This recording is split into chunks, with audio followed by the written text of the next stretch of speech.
Hello my tears, நீங்கள் எல்லாருமே மாற்றான் படம் பார்த்துருப்பீங்க. மாற்றான் படத்தில் சூர்யா டபுள் ஆக்டில் நடிச்சிருப்பாரு. என்னதான் ஒரு டபுள் ஆக்டாக நடிச்சிருந்தாலும் அவங்க ரெண்டு பேரோட உடம்புன்றது ஒன்றா கனெக்ட் ஆகிருக்கும். அட் த சேம் டைம் அவங்க ரெண்டு பேரோட உயிர்ன்றதும் ஒரே ஒரு இதயத்தை வச்சு தான் இயங்கிட்டு இருக்கும். அந்த படம் வந்த புதுசில் சாமானிய மக்களுக்கு வந்த சந்தேகம் என்ன அப்படின்னு சொல்லிட்டு பார்த்தோம்னா, உண்மையிலே இந்த மாதிரி எல்லாம் மனிதர்கள் இருக்க முடியுமா? அதாவது ரெண்டு பேரும் பிறக்கும் போதே ஒட்டி பிறக்க முடியுமா? இல்லாட்டி ரெண்டு பேரோட உயிர்ன்றது ஒரே உறுப்பை பேஸ்டாக வச்சு இயங்குமா? பயாலஜிக்கலி இதுக்கெல்லாம் பாசிபிள் இருக்கா அப்படின்ற மாதிரியான பல சந்தேகங்கள் அப்படின்றது எழுந்திருக்கும். பட் அது சினிமாவில் நம்மளால என்ன மாதிரியான ஃபிக்ஷனல் கேரக்டரையும் வச்சு படம்ன்றதை எடுக்க முடியும். பட் இன்னைக்கு ஒரு வீடியோவில் நம்ம என்ன பார்க்க போறோம் அப்படின்னு சொல்லிட்டு பார்த்தோம்னா, மாற்றான் படத்தில் வர சூர்யா மாதிரியே பிறக்கும் போதே ஒட்டி பிறந்த ரெண்டு சகோதரர்களை உங்களை இப்படியே ஆப்ரேஷன் பண்ணி பிரிச்சு எடுத்தா அவங்க ரெண்டு பேர்ல யாராவது ஒருத்தர் தான் உயிரோட இருக்க முடியும் அப்படின்னு சொல்லி டாக்டர் சொல்ல, உங்களை பிரிக்காம இப்படியே வளர விட்டாலும் நீங்க சர்வை பண்றதுக்கு வெறும் 15% தான் சான்ஸ் இருக்கு அப்படின்னு சொல்லிட்டும் டாக்டர் சொல்லியும், இன்னைக்கு 22 வயசாகி பஞ்சாப் எலக்ட்ரிசிட்டி போர்டில் கவர்மெண்ட் வேலையில் போய் ரெண்டு பேருமே தனித்தனி சம்பளத்துக்கு வேலையில் அமர்த்தப்பட்டிருக்காங்க. ஸோ அவங்கள பற்றின ஸ்டோரியை தான் இன்னைக்கு ஒரு வீடியோவில் நம்ம பார்க்க போகிறோம். The story of real Maattrraan. Let's get started.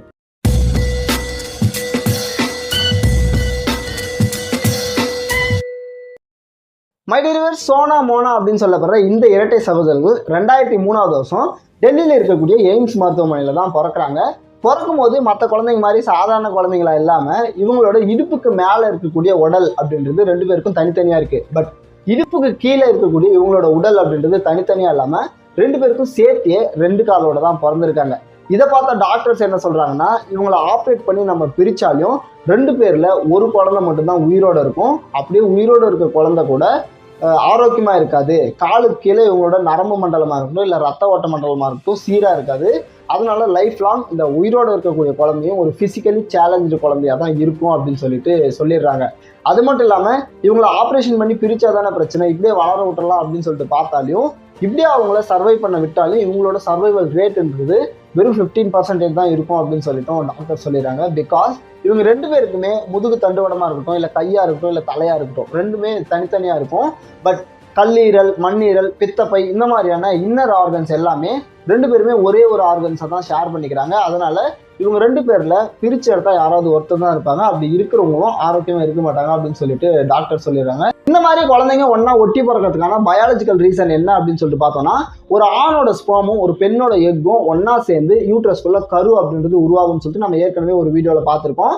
அந்த மாதிரி பெண்ணோட எக்கு கூட ஒரு ஸ்பெர்ம் அப்படின்றது சேர்ந்துச்சு அப்படின்னா அது ஒரு குழந்தையா உருவாகும். பட் பை சான்ஸ் ரெண்டு ஸ்பெர்ம் அப்படின்றது பெண்ணோட எக்கு கூட சேர்ந்துச்சு அப்படின்னா அது ட்வின் பேபிஸா ஃபார்ம் ஆகும். இந்த மாதிரி உருவாகக்கூடிய இரட்டை கருவுல ஏதோ ஒரு சில பல கோளாறுபடிகள் நடக்கிறது மூலியமா இந்த ரெண்டு குழந்தையா வளரக்கூடிய கருன்றது ஒன்னா ஒட்டி ஒரே குழந்தையா உருவாகிடும். பட் அப்படி உருவாகக்கூடிய ஒரே குழந்தையும் முழுசா ஒரு குழந்தையா இல்லாம ரெண்டு குழந்தைகள் ஒட்டி ஒன்னா பிறக்கும் அப்படின்னு சொல்லிட்டு பயாலஜிக்கலா இதுக்கு ஒரு பேக்ரவுண்ட் ரீசன் அப்படின்றது சொல்றாங்க.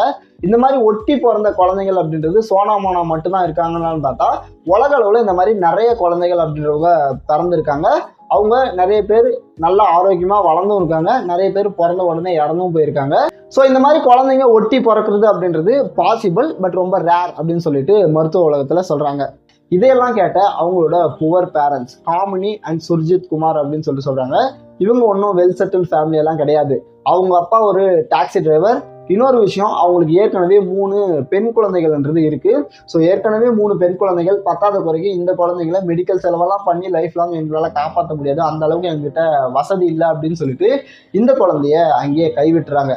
இப்படி பெற்றோர்களால் பிறந்த உடனே கைவிடப்பட்ட சோனாவும் மோனாவும் டெல்லி எய்ம்ஸ் ஹாஸ்பிட்டல் இருக்கக்கூடிய ஒரு மருத்துவரோட உதவியோட பஞ்சாப்ல இருக்கக்கூடிய பிகல்வாரா அப்படின்னு சொல்லப்படுற ஒரு ஆர்ஃபனேஜ் ஆர்கனைசேஷனுக்கு கொண்டு வரப்படுறாங்க. பிகல்வாரா அப்படின்னு சொல்லப்படுறது ஒரு ஆர்ஃபனேஜ் ஆர்கனைசேஷன். இவங்க பெற்றோர்கள் இல்லாத குழந்தைகள், பெற்றோர்களோ கைவிடப்பட்ட குழந்தைகள், இல்லாட்டி இந்த மாதிரி பிசிக்கலி சேலஞ்சா இருக்கக்கூடிய குழந்தைகள் எல்லாம் கேர்டேக் பண்ணக்கூடிய ஒரு நேஷனல் லெவல் ஆர்கனைசேஷன். அந்த மாதிரி இருக்கக்கூடிய ஒரு ஆர்கனைசேஷனுக்கு, பஞ்சாப்ல இருக்கக்கூடிய ஆர்கனைசேஷனுக்கு இந்த சோனாவும் மோனாவும் கொண்டு வரப்படுறாங்க. இவங்களுக்கு சோனா மோனா அப்படின்ற இந்த பேரை வச்சதே இந்த ஆர்கனைசேஷன்ல இருக்கக்கூடிய ஃபாதர் தான் அப்படின்னு சொல்லிட்டு சொல்றாங்க. இந்த ஆர்கனைசேஷனோட வார்டன் என்ன சொல்லுவாரு அப்படின்னு சொல்லிட்டு பார்த்தோம்னா, இவங்க ரெண்டு பேருமே, அதாவது சோனாவும் மோனாவும் என்னதான் ஒன்னா ஒட்டி பிறந்திருந்தாலும், என்னதான் ஒன்னாவே எல்லா வேலையும் செஞ்சாலும், இவங்க ரெண்டு பேரோட எண்ண ஓட்டம் அப்படின்றது தனித்தனியாக தான் இருக்கும். இவங்க ரெண்டு பேரோட சிந்தனைன்றதும் தனித்தனியாக தான் இருக்கும் அப்படின்னு சொல்லிட்டு சொல்றாங்க. சோனாவுக்கும் மோனாவுக்கும் வயிறு அப்படின்றது ஒரே வயிறு தான் இருந்தாலும், இவங்க ரெண்டு பேருமே தனித்தனியாக தான் சாப்பிடுவாங்க அப்படின்னு சொல்லிட்டு சொல்றாங்க. ரெண்டு பேருக்குமே தனித்தனியான உணவுகள் மேல ஆசை அப்படின்னு சொல்லிட்டு சொல்றாங்க.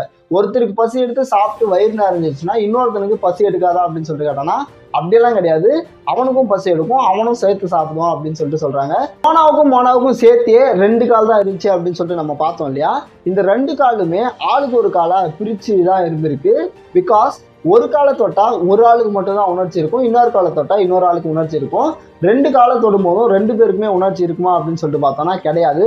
பிகாஸ் இந்த ஒவ்வொரு காலும் பிலாங்ஸ் டு ஈச் ஒன் அப்படின்னு சொல்லிட்டு சொல்றாங்க டாக்டர்ஸ். இந்த மாதிரி பிறக்கும் போதே வித்தியாசமா பிறந்த சோனாவுக்கும் மோனாவுக்கும் சின்ன வயசுல இருந்தே எலக்ட்ரானிக் கேஜெட் மேல ரொம்பவே ஆர்வம் அப்படின்னு சொல்லிட்டு அவங்களோட ஹாஸ்டல் வார்டன் அப்படின்ற ஒரு பேட்டியில சொல்லியிருக்காரு. ஃபேனு, மிக்சி, கிரைண்டரு, ஸ்பீக்கர் இந்த மாதிரி எந்த ஒரு எலக்ட்ரானிக் கேஜெட் கிடைச்சாலும் அதை பிரிச்சு பார்த்துருவாங்க இவங்க. அதுல இவங்களுக்கு ரொம்பவே ஆர்வம் அப்படின்னு சொல்லிட்டு சொல்றாங்க. இந்த மாதிரி சின்ன வயசுல இருந்தே எலக்ட்ரானிக் மேல, எலக்ட்ரிக்கல்ஸ் மேல ரொம்பவே ஆர்வமா இருந்த சோனாவும் மோனாவும் டிப்ளமோ இன் எலக்ட்ரானிக்ஸை முடிக்கிறாங்க. இப்படி வளர்ந்த சோனாவுக்கும் மோனாவுக்கும் 19 வயசு ஆகும்போது பஞ்சாபோட எலக்ட்ரிசிட்டி போர்டான PSPCL, Punjab State Power Corporation Limited நிறுவனத்திலிருந்து அரசாங்க வேலை அப்படின்றது கிடைக்குது.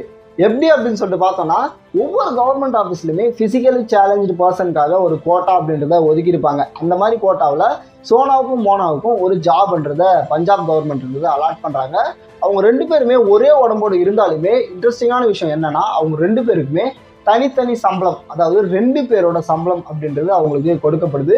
ஒவ்வொருத்தருக்கும் ஈச் தலைக்கு 10,000 சொல்லிட்டு கவர்மெண்ட்டே சம்பளமா கொடுத்து அவங்கள எலக்ட்ரிசிட்டி போர்டு கண்ட்ரோல் ஆஃபீஸ்ல எலக்ட்ரிக்கல் இன்ஜினியர்ஸா அவங்கள பணியில் அமர்த்துறாங்க பஞ்சாப் கவர்மெண்ட். கேட்கவே ரொம்பவே இன்ட்ரெஸ்டிங்கா இருக்குல்ல.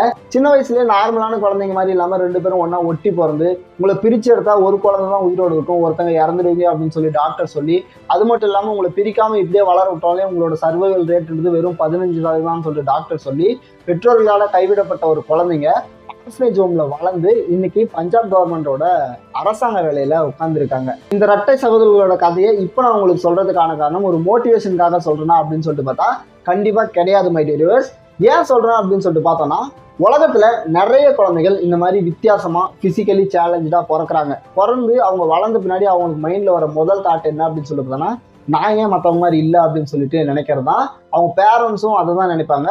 நீங்க இந்த மாதிரி பிறந்த ஒரு குழந்தையோட பேரண்ட்ஸா இருக்கீங்க, இல்லை உங்களுக்கு இந்த மாதிரி யாராவது ஒரு குழந்தைய தெரியும் அப்படின்னா, உலகத்துல பிறக்கிற ஒவ்வொரு உயிருக்குமே ஏதாவது ஒரு பர்பஸ் அப்படின்றது கண்டிப்பா இருக்கும். அது எந்த மாதிரியான குழந்தையா இருந்தாலும் சரி, ஆரோக்கியமா இருக்கக்கூடிய குழந்தையா இருந்தாலும் சரி, இல்லை நம்ம சோனா மோனா மாதிரி இருக்கக்கூடிய குழந்தைங்களா இருந்தாலும் சரி, அவங்களுக்குன்னு ஒரு பர்பஸ் அப்படின்றது இந்த உலகத்துல இருக்கும். அவங்களுக்குன்னு ஒரு இன்ட்ரெஸ்ட் அப்படின்றது கண்டிப்பா இந்த உலகத்துல இருக்கும். அவங்களோட இன்ட்ரெஸ்டா அவங்கள ஃபைண்ட் அவுட் பண்ண விட்டோம்னாலே அவங்க லைஃப்பை அவங்க நார்மலாக பார்த்துக்குவாங்க. அவங்க எந்த மாதிரியான குழந்தைங்களா இருந்தாலும் சரி அப்படின்ற ஒரு விஷயத்தை தான் நம்ம இந்த கதை மூலிமா புரிஞ்சுக்கணும். ஸோ சோனா மோனாவோட இந்த ஸ்டோரி உங்களுக்கு பிடிச்சிருக்கும் அப்படின்னு சொல்லிட்டு நம்புறேன். இது மோட்டிவேஷனுக்காக சொல்ல, இப்படி ஒரு வாய்ப்பு அப்படின்றது எந்த ஒரு உயிருக்கும் இருக்கும் அப்படின்றத இவங்க கதை மூலிமா புரிய வைக்கணும் அப்படின்றதுக்காக தான் இந்த ஒரு வீடியோவை நான் எடுத்திருக்கேன். ஸோ இவங்களோட ஸ்டோரி அப்படின்றது உங்களுக்கு பிடிச்சிருந்துச்சு அப்படின்னா மறக்காம ஒரு லைக் பண்ணுங்க. மறுபடியும் நாளைக்கு ஒரு இன்ட்ரெஸ்டிங்கான வீடியோவில் மீட் பண்ணுவோம். Tata, bye bye.